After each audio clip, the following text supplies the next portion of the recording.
Hello friends, मैं पूर्णचंद्र साहू आप सभी को स्वागत करता हूं मेरा YouTube channel mining legislation by PC Sahu में।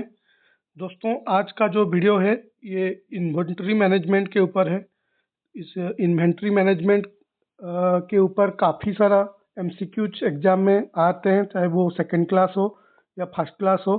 तो इन डिटेल में ये लेक्चर क्लास 1 है और इसी टाइप का कुछ लेक्चर में हम टोटल इन्वेंट्री मैनेजमेंट का कोर्स को कंप्लीट करेंगे थ्योरी के साथ, और एमसीक्यू भी उसके ऊपर करेंगे। तो चैनल के साथ जुड़े रहिए, बेल आइकन को प्रेस कीजिए और फ्रेंड सर्कल में भी वीडियो को शेयर कीजिए ताकि इस टाइप का वीडियो आगे भी आप देख सकते हैं और आपका दोस्त लोग भी उसका फ़ायदा उठा सकें। तो शुरू करते हैं आज का वीडियो, इन्वेंट्री मैनेजमेंट।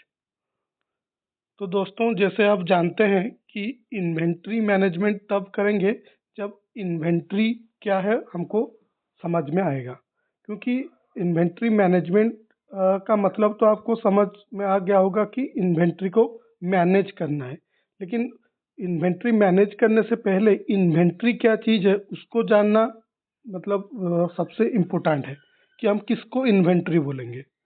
तो इन्वेंट्री का डेफिनेशन आप देख पा रहे होंगे, क्या लिखा गया है कि inventory refers to a company good and products that are ready to sell along with the raw materials that are used to produce them। यानी कि कोई भी कंपनी का जो गुड्स है, जो प्रोडक्ट्स है, जिसको वो बेचने के लिए तैयार है अभी, यानी कि अलग अलग कंपनी का अलग अलग प्रोडक्ट है। जैसे मान लीजिए कोई इलेक्ट्रॉनिक्स आइटम का कंपनी है, ठीक है। तो जो भी इलेक्ट्रॉनिक्स आइटम वो बेच रहा होगा, जो उसका गुड्स होगा, जैसे मान लीजिए फ्रिज हो गया, फ्रीजर हो गया, एसी हो गया, कूलर हो गया, जितना भी इलेक्ट्रॉनिक्स आइटम है, सॉरी इलेक्ट्रिक आइटम है, तो उसके लिए उसका इन्वेंट्री वही है। जैसे हम माइंस के संदर्भ में अगर देखेंगे तो हमारे लिए हमारा इन्वेंट्री क्या है, हमारा जो लॉन्स है, हमारा फाइन्स है, अगर कोल माइंस है तो जो कोल का स्टॉक है, यही हमारा इन्वेंट्री है। और मान लीजिए कि जो स्पेयर पार्ट्स स्टोर में रखा जाता है मैकेनिकल मेंटेनेंस के लिए, वो मैकेनिकल डिपार्टमेंट के लिए इन्वेंट्री वही है। जैसे ड्रिलिंग ब्लास्टिंग का डिपार्टमेंट है, तो ड्रिलिंग ब्लास्टिंग का जो मैगजीन होता है जहाँ पे हम लोग एक्सप्लोसिव स्टोरेज करते हैं, डिटोनेटर स्टोरेज करते हैं, बाकी हमारा टीएलडी स्टोर करके रखते हैं, बूस्टर स्टोर करके रखते हैं, तो उसके लिए वही डिपार्टमेंट का इन्वेंट्री वही है। तो ब्रॉड सेंस में देखेंगे तो कंपनी का क्या इन्वेंट्री है, डिपार्टमेंट के क्या इन्वेंट्री है। अगर इसको छोड़ के भी मान लीजिए एक दूसरा एग्जांपल देता हूँ। जैसे मान लीजिए यहाँ पे एक एग्जांपल आपको दिखा रहा हूँ। मान लीजिए एक जो वुडन फर्नीचर बनाता है वो एक कंपनी है, ठीक है। तो उसके लिए इन्वेंट्री उसका क्या है, जितना भी वुडन फर्नीचर वो बना के तैयार करके रखा हुआ है बेचने के लिए, जैसे टी पॉय हो गया, चेयर हो गया, टेबल हो गया, ठीक है, कोई बॉक्स हो गया, सोफा सेट हो गया, जो भी तैयार करके वो रखा हुआ है, रेडी है अभी बेचने के लिए, वो उसके लिए वो उसका इन्वेंट्री है। लेकिन इसके साथ साथ सिर्फ इसी को ही हम इन्वेंट्री नहीं बोलेंगे, इसके साथ साथ एक लाइन भी लिखा हुआ है, आप देखिए, along with the raw materials that are used to produce them। जो भी रॉ मटेरियल यूज होता है वो फाइनल प्रोडक्ट को बनाने के लिए, उस रॉ मटेरियल को भी हम इन्वेंट्री बोलेंगे। यानी कि जो ये वाला एग्जांपल अभी डिस्कस कर रहे थे कि एक मान लीजिए वुडन फर्नीचर बनाने वाला कंपनी है, उसका जो प्रोडक्ट क्या है, उसका प्रोडक्ट है जो बन के तैयार है, जैसे टेबल हो गया, चेयर हो गया, टी पॉय हो गया, सोफा सेट हो गया, जो भी वो बेचता है, बेड हो गया, वो तो इन्वेंट्री है ही। लेकिन जो रॉ मटेरियल यूज करके वो बनाता है, जैसे ये जो लकड़ी पड़ा हुआ है, वो भी उसका इन्वेंट्री है। यानी कि ये फाइनल प्रोडक्ट बनाने के लिए जो रॉ मटेरियल यूज होता है वो भी उसका क्या है, इन्वेंट्री है। तो इन्वेंट्री समझ में आ गया। वो company to company, department to department vary करेगा कि इन्वेंट्री हम किसको बोलेंगे। जो चीज़ उसका फाइनल प्रोडक्ट है और वो फाइनल प्रोडक्ट को बनाने के लिए जो भी रॉ मटेरियल यूज होता है, सभी को हम इन्वेंट्री बोलेंगे, ठीक है। तो इन्वेंटरी को 3 क्लास में क्लासिफाई किया गया है, 3 टाइप में क्लासिफाई किया गया है। यानी कि जितना भी इन्वेंटरी है उसको 3 टाइप में डिवाइड कर दिया गया है। क्या क्या? पहला जो टाइप है वो है raw materials and supply. Raw material supply, it refers to the unfinished item which go into the production process. यानी कि ये जो रॉ चीज है जिसको यूज करके हम फाइनल प्रोडक्ट बनाएंगे, यानी कि ये फिनिश्ड प्रोडक्ट नहीं है, ये अनफिनिश्ड प्रोडक्ट है। इसको यूज करके हम फाइनल हमारा प्रोडक्ट बनाएंगे। जो ये वाला एग्जाम्पल मैं जो बता रहा था, जैसे ये लकड़ी जो यहाँ पे रखा हुआ है, ये हमारा प्रोडक्ट नहीं है, ये रॉ मटेरियल है। इसको यूज करके फाइनली फर्नीचर बनेगा। तो ये जो एक कैटेगरी है, जो रॉ मटेरियल कैटेगरी है, जिसको यूज करके फाइनल प्रोडक्ट बनता है, ये एक कैटेगरी का इन्वेंटरी है। ठीक है। सेकंड एक टाइप का इन्वेंटरी है वर्क इन प्रोग्रेस, उसको बोलते हैं। वर्क इन प्रोग्रेस मतलब ये सेमी फिनिश्ड गुड है, यानी कि ना ही पूरा फिनिश हो चुका है काम और ऑलरेडी स्टार्ट हो चुका है। यानी कि वो जो रॉ मटेरियल जिसको यूज करके हम प्रोडक्ट बना रहे हैं, वो प्रोडक्ट में काम शुरू हो चुका है लेकिन ख़त्म नहीं हुआ है, अभी चालू है काम। जैसे ये पिक्चर को आप देखिए, देखिए यहाँ पे एक टेबल बनाया जा रहा है, या जो भी बनाया जा रहा है, स्टडी टेबल मान लो या जो भी बनाया जा रहा है, ये अभी कंप्लीट नहीं है, अभी आधा बना है और ये काम चालू है इसमें। तो ये जब फाइनल बन जाएगा तो फिर इस कैटेगरी में आ जाएगा और वो बेचने के लिए रेडी रहेगा। ये अभी बेच सकते हैं क्या? अभी बेचने के लिए रेडी नहीं हुआ है, लेकिन ये इस स्टेज में भी नहीं है, रॉ मटेरियल स्टेज में भी नहीं है, यहाँ पे ऑलरेडी काम शुरू हो चुका है। जब काम खत्म हो जाएगा फिर रेडी टू सेल पोजीशन में वो आ जाएगा। तो ये एक टाइप का इन्वेंटरी है, इसको बोलते हैं वर्क इन प्रोग्रेस इन्वेंटरी। तो जो रॉ मटेरियल टाइप इन्वेंटरी, दूसरा है वर्क इन प्रोग्रेस टाइप का इन्वेंटरी, और जो तीसरा है वो है फिनिश्ड गुड्स। फिनिश्ड गुड्स मतलब जो 100% जिसमें काम कंप्लीट हो चुका है। जैसे इसी एग्जाम्पल का अगर हम बात करेंगे तो ये हो जाएगा हमारा रॉ मटेरियल टाइप का इन्वेंट्री, ये हो जाएगा वर्क इन प्रोग्रेस कैटेगरी का इन्वेंट्री, और ये फिनिश्ड गुड कैटेगरी का इन्वेंट्री। समझ में आया? तो 3 टाइप का इन्वेंट्री होता है। इन्वेंट्री को 3 क्लास में क्लासिफाई किया गया है। पहला टाइप क्या है? पहला टाइप है जो कि रॉ मटेरियल, ये वाला के लिए पहले ये जो इमेज है ये रॉ मटेरियल कैटेगरी का इन्वेंटरी है। दूसरा है वर्क इन प्रोग्रेस, ये वाला जो इमेज है ये वर्क इन प्रोग्रेस कैटेगरी का एग्जाम्पल है। और तीसरा वाला जो है ये वाला, ये है फिनिश्ड गुड्स कैटेगरी का एग्जाम्पल है।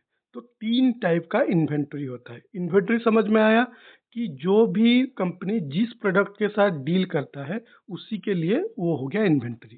ठीक है। जैसे हमारा माइंस पर्सपेक्टिव में देखेंगे तो हमारा लॉम्प्स हो गया, फाइन्स हो गया, ये सब हमारा इन्वेंटरी है। अगर एक मान लीजिए कोई बड़ा मिठाई का दुकान है, उसका इन्वेंटरी क्या क्या है?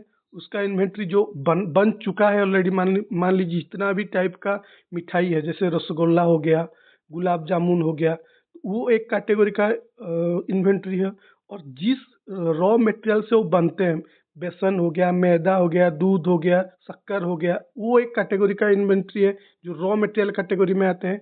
और कुछ जो मिडिल स्टेज में है, ना ही वो रॉ मटेरियल है, रॉ मटेरियल में काम शुरू हो चुका है लेकिन फाइनल प्रोडक्ट अभी बना नहीं है और काम चालू है उसमें, वो एक कैटेगरी का इन्वेंटरी है। यहाँ तक समझ में आ गया?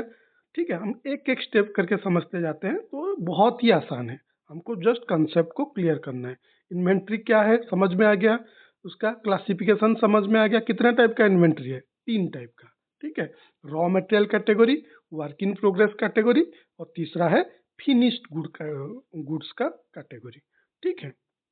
मैं इसीलिए बहुत इजी एग्जांपल दे रहा हूँ ताकि कंसेप्ट तुरंत दिमाग में घुस जाए। ठीक है। क्योंकि ये सब समझने वाले चीज़ें, एक बार समझ जाएंगे तो एमसीक्यू होता रहेगा, कोई बड़ी बात नहीं है। सिर्फ एमसीक्यू करेंगे तो आपका कंसेप्ट क्लियर नहीं होगा और ऐसे 1000 1 लाख एमसीक्यू भी बन सकता है, आप कितना रट्टा मारेंगे। ठीक है। कंसेप्ट को हम क्लियर करते हैं। इन्वेंट्री समझ में आ गया। अभी इन्वेंट्री मैनेजमेंट पे आते हैं कि इन्वेंट्री मैनेजमेंट क्या है। Inventory management is a practice overseeing and controlling of the ordering, storage and use of components that a company uses in the production of the items।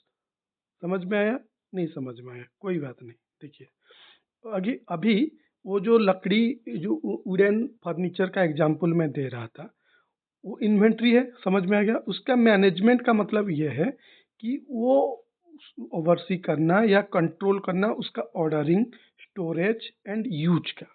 यानी कि मान लीजिए जो वुडन फर्नीचर बना रहा है जो कंपनी, ठीक है, वो अगर सही ढंग से जितना उसको चाहिए वो लकड़ी, जो कच्चा माल, जो ये वाला चीज दिखा रहा था ना अभी इमेज में, ये वाला, मान लीजिए जितना चाहिए इसको एक साल में, मान लीजिए वो एक साल में 10,000 10,000 बनाता है टेबल, 10,000 बनाता है बेड्स, और 5,000 बनाता है चेयर, वुडन वाला चेयर बनाता है, ठीक है।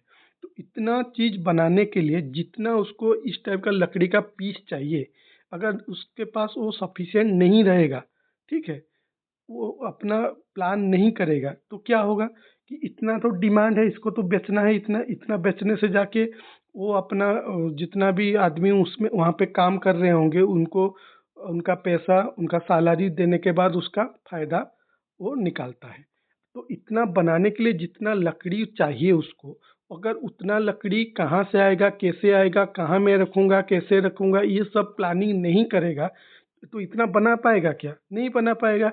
यानी कि जितना डिमांड था उसका दुकान से, उसका बिजनेस से, कि इतना मेरे को एक साल में ऑर्डर लेना है और बेचना है, तो अगर ये रॉ मटेरियल उसके पास अवेलेबल नहीं होगा तो नहीं बना पाएगा, तो उसका बिजनेस चलेगा क्या? नहीं चलेगा। अगर ठीक है इसको बना दिया, लेकिन ये जो बेचेगा, बेचने के लिए ऐसा तो नहीं कि आज बना दिया तो कल कोई ले जाएगा। हो सकता है कुछ प्रोडक्ट तुरंत बेच सकता है, कुछ प्रोडक्ट को स्टोर करके सौ पीस करके शोरूम में रखना पड़ता है, ताकि लोग अट्रैक्ट होकर देखेंगे हाँ कि इसके पास क्या क्या अवेलेबल है, नहीं है। तो उसको जो रखेगा, कितना रखेगा, कहाँ रखेगा, तो उसके लिए फिर जहाँ रखेगा उसके लिए कमरा चाहिए। तो ये सब का मैनेजमेंट करना ज़रूरी है कि नहीं है? अगर नहीं करेगा तो मान लीजिए उसके पास जितना हॉल है, जो हॉल है जहाँ पे वो स्टोर करके रखता है, वहाँ पे मान लीजिए 50 तो सोफा सेट रह सकता है, स्टोर करके वो रख सकता है। लेकिन वो 100 ठो बनाया है, तो कहाँ रखेगा? नहीं रखेगा। अगर बाहर रखेगा तो खराब हो जाएगा एटमॉस्फेरिक कंडीशन के वजह से।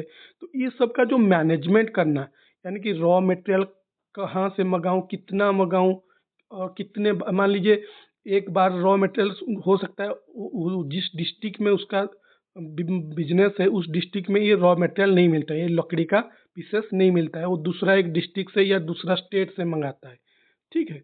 तो एक बार मंगाने के लिए मान लीजिए उसका 1 लाख खर्चा हो जा रहा है, सिर्फ मंगाने के लिए, ठीक है।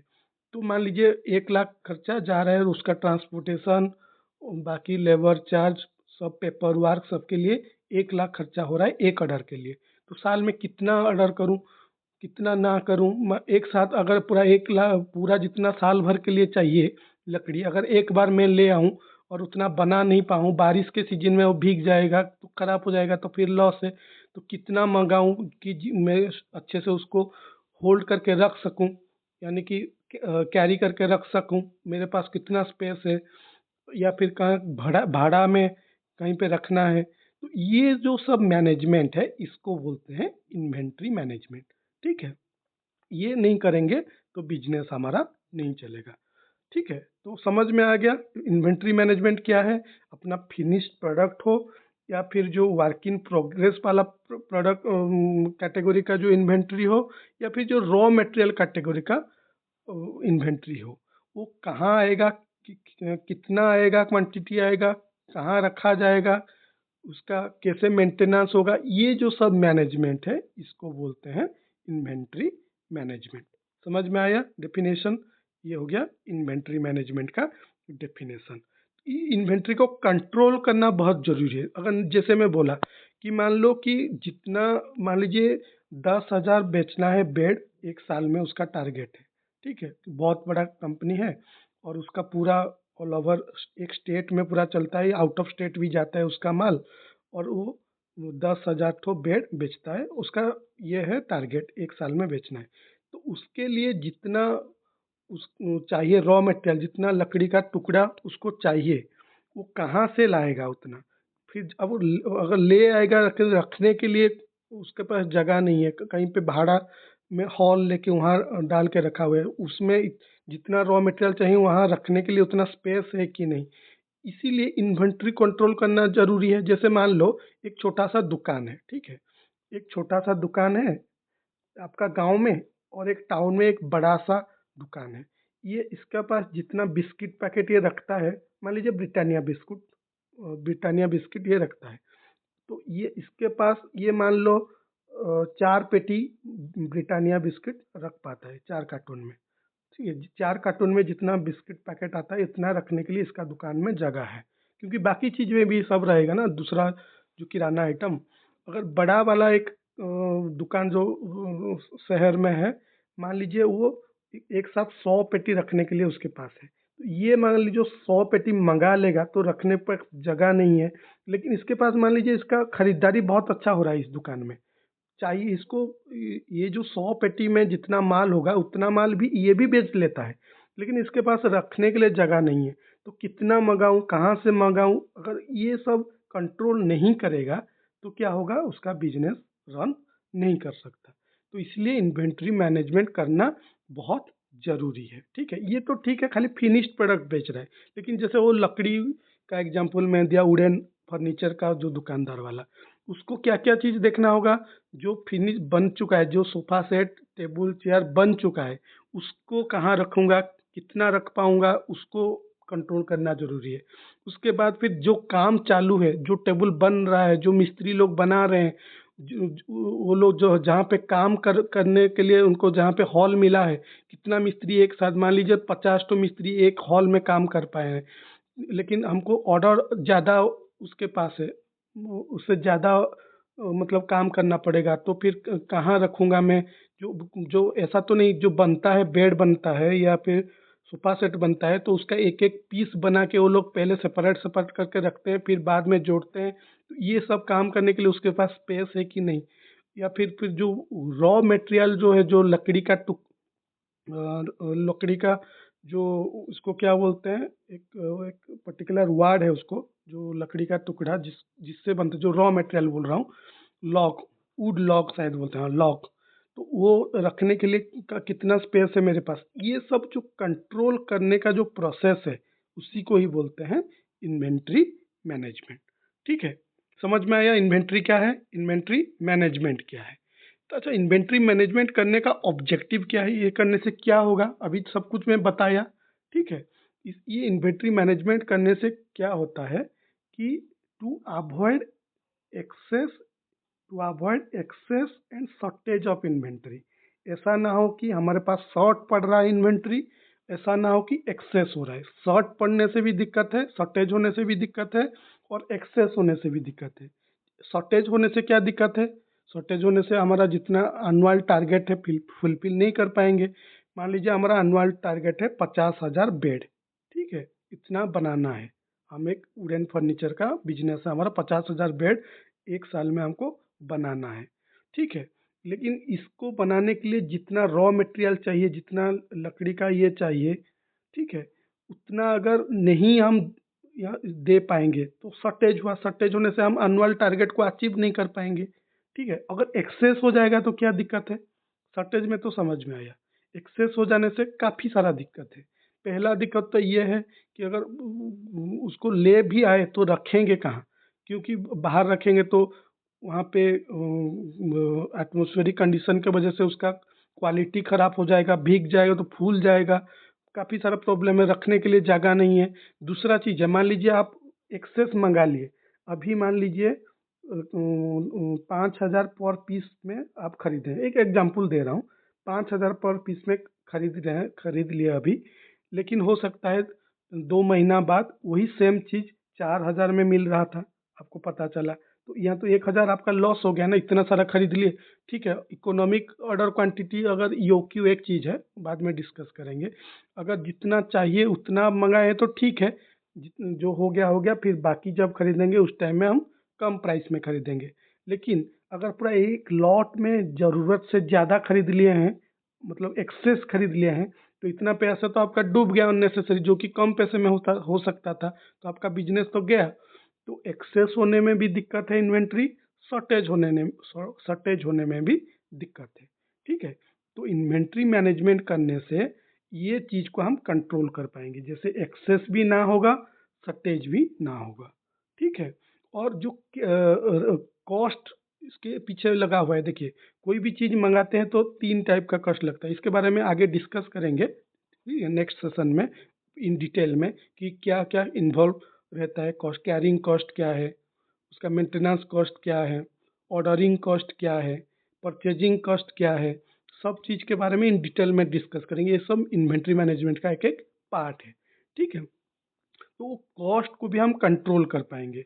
मान लीजिए हम जैसे मैं बोला कि हम बिजनेस कर रहे हैं वुडन फर्नीचर दुकान का। ठीक है, तो मान लीजिए हम पूरा पैसा लगा दिए किसमें, ये रॉ मटेरियल खरीदने में, एक साथ खरीद लिए पूरा, बहुत सारे जो एक्सेस क्वांटिटी में खरीद लिए। ठीक है, हम हॉल भाड़े में लेके इसको रख दिए, लेकिन हमारे पास अभी कुछ पैसा नहीं है। तो जो लेबर लोग काम कर रहे हैं, खाली रॉ मटेरियल खरीदने से तो नहीं होगा, जो लेबर काम कर रहे हैं उनको भी तो सैलरी देना है। उनका जो टूल्स, मान लीजिए किसका खराब हो गया, क्या हो गया, उसके पीछे ये भी तो एक इन्वेंट्री है ना, तो इसको भी मैनेज करना है। तो एक जगह पे अगर पूरा पैसा खर्चा कर लीजिएगा आप, तो यहाँ पे तो आपका दिक्कत हो जाएगा।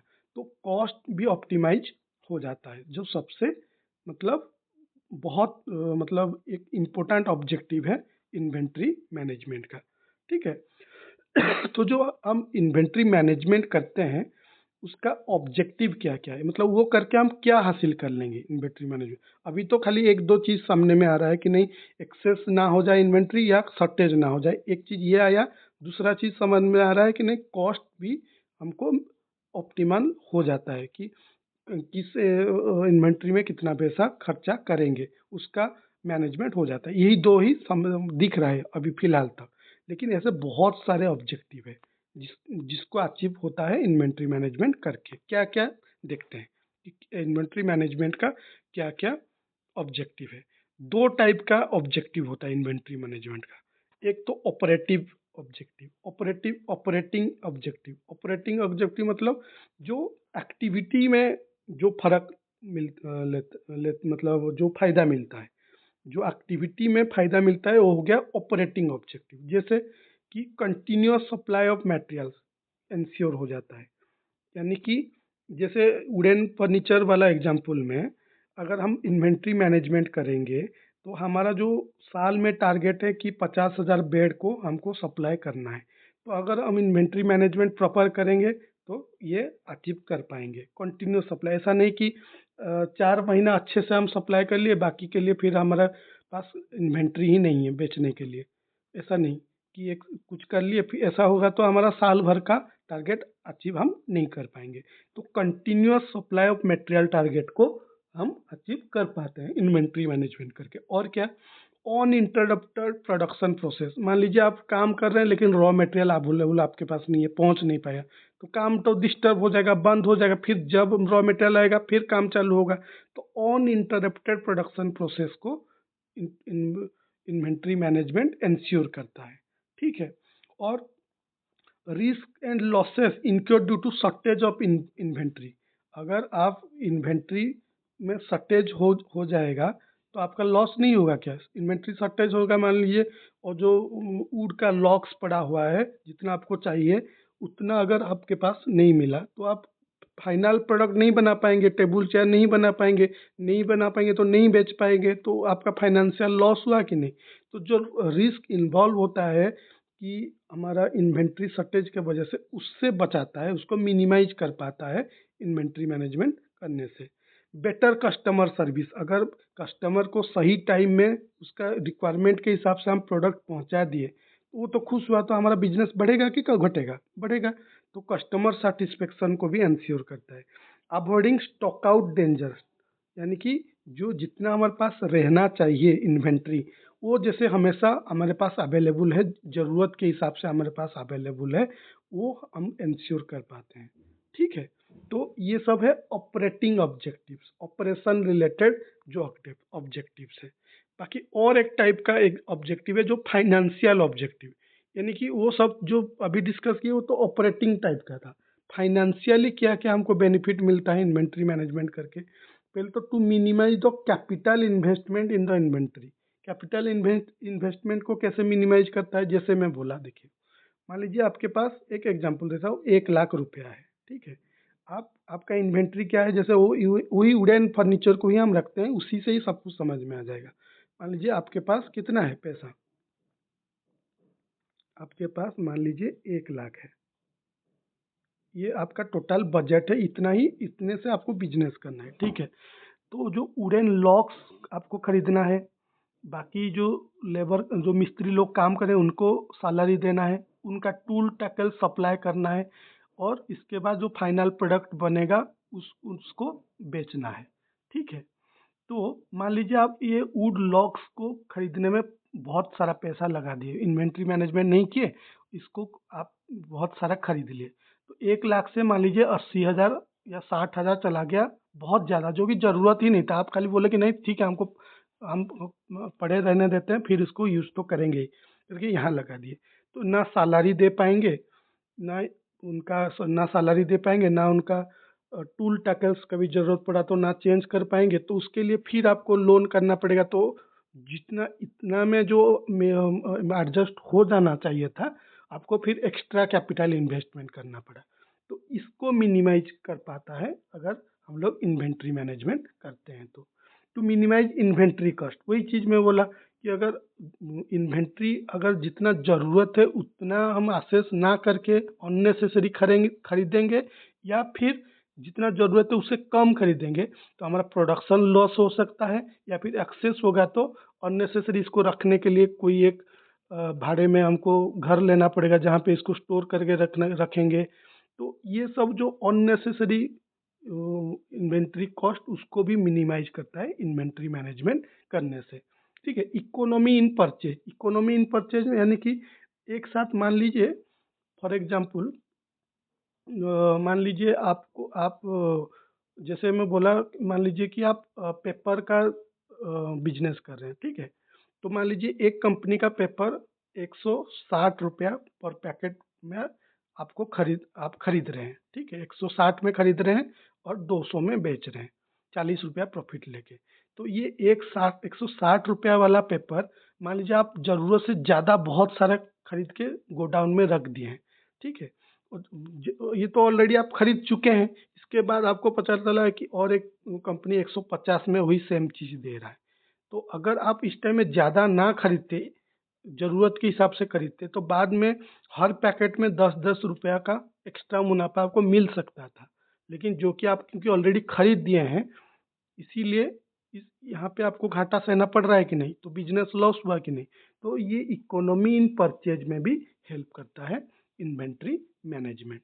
तो दोस्तों ये जो दो चीज, एक ऑपरेटिंग ऑब्जेक्टिव, एक फाइनेंशियल ऑब्जेक्टिव, दो टाइप का ऑब्जेक्टिव होता है इन्वेंट्री मैनेजमेंट करने का, ठीक है। इसके अलावा भी होल्ड, मतलब अगर आप एक्सेस इन्वेंट्री होल्ड करते हैं तो उसका कंसिक्वेंस भी आपको भुगतना पड़ता है। जैसे मैं बोला कि एक्स्ट्रा वो जो लकड़ी का टुकड़ा अगर आप एक्स्ट्रा खरीद के रख लेंगे, तो आपको उसका कंसिक्वेंस भी भुगतना पड़ता है।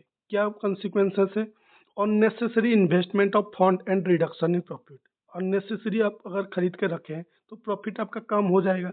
इंक्रीजिंग होल्डिंग कॉस्ट, क्योंकि बहुत सारा खरीद, आपको मान लीजिए 50,000 तक, आप 50,000 लकड़ी का रखने के लिए आपके पास जगह है, लेकिन आप 1 लाख खरीद लिए, तो ये 50,000 जो एक्स्ट्रा हो रहा है, इसको रखने के लिए फिर आपको दूसरा कोई घर, ऐसा हॉल जैसे, उसको भाड़े में लेना पड़ेगा। तो होल्डिंग कॉस्ट बढ़ गया कि नहीं, unnecessary. Loss of liquidity, liquidity तो हम पढ़े थे जब फाइनेंशियल मैनेजमेंट पढ़े थे, ये से इन्वेंट्री मैनेजमेंट पढ़ रहे हैं, इससे पहले फाइनेंशियल मैनेजमेंट पढ़ रहे थे कि नहीं, एनपीवी, आईआरआर, ये सब फाइनेंशियल कैपिटल बजटिंग, ये सब पढ़ रहे थे कि नहीं, वहाँ पे लिक्विडिटी टर्म हम डिस्कस किए थे। तो लिक्विडिटी में भी लॉस होता है।